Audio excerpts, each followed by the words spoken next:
आज के समय में इंटरनेट पर किसी को कैंसिल करना या ट्रोल करना मतलब ये बहुत ही आम बात हो गई है। एक लंबी सी पोस्ट आती है और रातों रात कोई नया विवाद खड़ा हो जाता है। बिल्कुल। और सुनने में ये एकदम आज के ज़माने की समस्या लगती है, लेकिन हैरानी की बात तो ये है कि 16वीं सदी में भी साहित्य की दुनिया में बिल्कुल ऐसा ही एक कैंसल कल्चर वाला पल आया था। अरे वाह! तो आज हम इसी ऐतिहासिक विषय की गहराई में उतरने वाले हैं। हमारे सामने फिलिप सिडनी का 1595 का क्लासिक ग्रंथ है, एन अपॉलजी फॉर पोइट्री। और इस विस्तृत चर्चा का हमारा मिशन ये समझना है कि सिडनी ने मतलब इतनी सारी आलोचनाओं के बावजूद कविता को इंसानियत का सबसे बेहतरीन और प्रभावी शिक्षक क्यों माना। तो इसकी शुरुआत होती है 1579 के आसपास। स्टीफन गॉसन नाम के एक प्यूरिटन विचारक थे जिन्होंने द स्कूल ऑफ अब्यूज नाम की एक किताब लिखी। हाँ, और उस किताब में उन्होंने कविता और नाटक पर बहुत तीखा हमला किया था। बिल्कुल। और इसमें सबसे बड़ी विडंबना या कहें कि मजेदार बात यह है कि गॉसन ने वो किताब फिलिप सिडनी को ही समर्पित कर दी थी। ये तो एक तरह से सीधे तौर पर उकसाने वाली बात थी। और इसके जवाब में सिडनी ने जो लिखा वो सिर्फ कोई आम बचाव नहीं था, ये इतिहास का सबसे शानदार बौद्धिक क्लैपबैक था। मतलब उन्होंने सीधे उन विषयों पर ही हमला कर दिया जिन्हें उस समय समाज में सबसे ऊंचा दर्जा मिला हुआ था, जैसे कि इतिहास और दर्शन शास्त्र। सही कहा। सिडनी ने बचाव की मुद्रा अपनाने के बजाय सीधे पलटवार किया। उनका तर्क था कि दर्शन शास्त्र यानी फिलॉसफी बहुत ही अमूर्त और नीरस है। तो अगर हम इसे आज के संदर्भ में समझें तो दर्शन शास्त्र किसी नए गैजेट के उस बोरिंग यूजर मैनुअल की तरह है जिसे कोई नहीं पढ़ना चाहता। एकदम सटीक उदाहरण है। और दूसरी तरफ सिडनी कहते हैं कि कविता उस गैजेट का सीधा हैंड्स ऑन डेमो है, या कहें एक वर्चुअल रियलिटी अनुभव है जो इंसान को असल में उस दुनिया में जीने का एहसास कराता है। लेकिन इतिहास के बारे में उनका क्या ख्याल था? इतिहास के लिए सिडनी कहते हैं कि वो केवल तथ्यों की जंजीरों में बंधा है। मतलब इतिहास सिर्फ ये बताता है कि क्या हुआ, लेकिन उसमें किसी नैतिक दिशा का अभाव होता है। अच्छा, यानी एक बुरा इंसान भी इतिहास में सफल हो सकता है। बिल्कुल।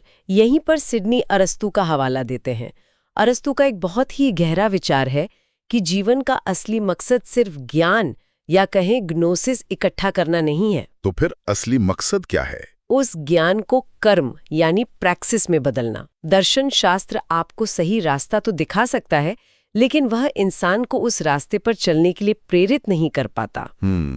और यही कविता की अहमियत समझ में आती है। ये अमूर्त सच को एक सजीव रूप में पेश करती है।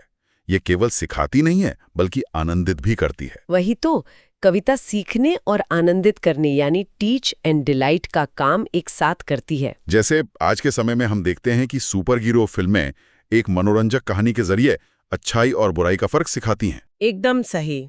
दर्शन शास्त्र के पास सिद्धांत है लेकिन उदाहरण नहीं, और इतिहास के पास उदाहरण है लेकिन सिद्धांत नहीं। कविता इन दोनों की कमियों को पूरा करती है। पर एक मिनट, मुझे यहाँ एक बात सोचनी है। अगर कविता वाकई इतनी पावरफुल वर्चुअल रियलिटी है जो इंसान का नजरिया बदल सकती है, तो फिर ग्रैसन जैसे आलोचकों को इससे इतना डर क्यों लगा? डरना तो स्वाभाविक था उनके लिए। मतलब उन्होंने इसे झूठ की जननी तक कह दिया। अगर कवि अपनी कल्पना की दुनिया बना रहा है, जो होना चाहिए वो लिख रहा है, तो क्या हम इसे असलियत से भागना या एस्केपिज्म नहीं कहेंगे? आलोचकों का सबसे बड़ा आरोप यही था, और सिडनी ने इसका बहुत ही तार्किक जवाब दिया। वे कहते हैं कि एक कवि कभी झूठ बोल ही नहीं सकता। वो कैसे? क्योंकि वो कभी ये दावा ही नहीं करता कि वो तथ्यात्मक सच बोल रहा है। वो कोई धोखा नहीं दे रहा है, बल्कि रूपक यानी एलेगरी के माध्यम से नैतिकता सिखा रहा है। अच्छा, मतलब वो सीधे उपदेश देने के बजाय कहानी का सहारा ले रहा है। हाँ, क्योंकि इंसान का अहंकार उसे सीधे तौर पर अपनी गलतियां मानने नहीं देता। अगर किसी को सीधे उपदेश दिया जाए तो वो तुरंत बचाव की मुद्रा में आ जाता है। नहीं, ये बात तो है। कोई भी सुनना नहीं चाहता कि वो गलत है। यही कारण है कि बाइबल में राजा डेविड और नाथन की कहानी इतनी महत्वपूर्ण है।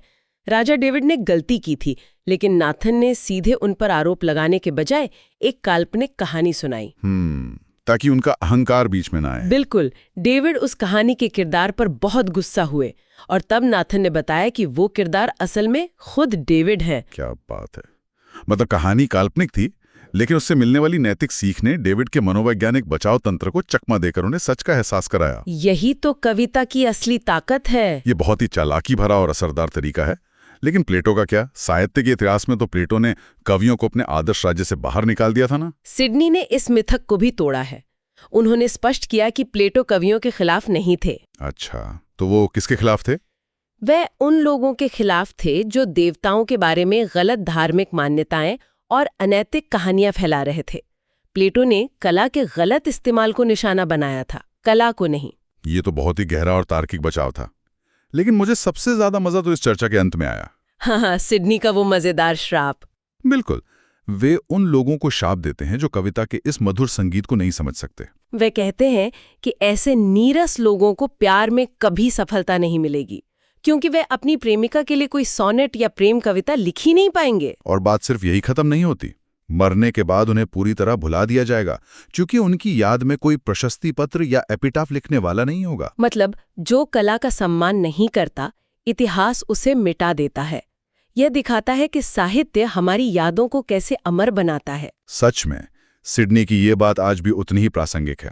और अंत में इसी से जुड़ा एक बहुत ही दिलचस्प सवाल है जिस पर विचार किया जाना चाहिए। वो क्या? अगर सिडनी के अनुसार 16वीं सदी में आनंद के माध्यम से नैतिकता सिखाना कविता का असली काम था, तो आज के समाज में वो जगह किसने ले ली है? बहुत ही अच्छा सवाल है। क्या आज की भारी भरकम बजट वाली फिल्में या नैरेटिव वाले वीडियो गेम्स वही काम कर रहे हैं जो कभी सिडनी की कविता करती थी? सोचने वाली बात है कि आधुनिक इंटरनेट ट्रोलिंग और कैंसल कल्चर के इस दौर में हमारा ये नया मीडिया हमें असल में कौन सी नैतिकता सिखा रहा है।